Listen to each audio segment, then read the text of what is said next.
अनेक पालक आपल्या मुलांना विश्वासाने शाळेत किंवा कॉलेजला पाठवतात. त्यांचे तेथील संस्थेवर, शिक्षकांवर पूर्ण विश्वास असतो.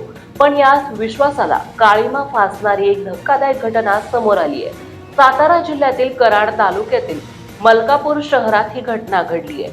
इयत्ता 9वीत शिकणाऱ्या अल्पवयीन मुलीला तिच्या शाळेतीलच एका शिक्षकाने व्हॅलेंटाईन डे रोजी प्रपोज करून तिचा विनयभंग केल्याचा प्रकार समोर आलाय. 14 फेब्रुवारी रोजी सकाळी 10:30 वाजताच्या सुमारास शिक्षकाने पीडित मुलीला वर्गाबाहेर बोलवले. मुलीला भीती वाटल्याने तिने 3 मैत्रिणींना सोबत घेतले. मात्र शिक्षकाने इतर तिघींना वर्गात परत पाठवले आणि पीडित मुलीला थांबवले. त्यांनी मुलीला सांगितले, मी तुला 4 दिवस बोलवत होतो, तू का आली नाहीस? रात्री 3 वाजता व्हॉट्सअपवर ऑनलाईन का असतेस?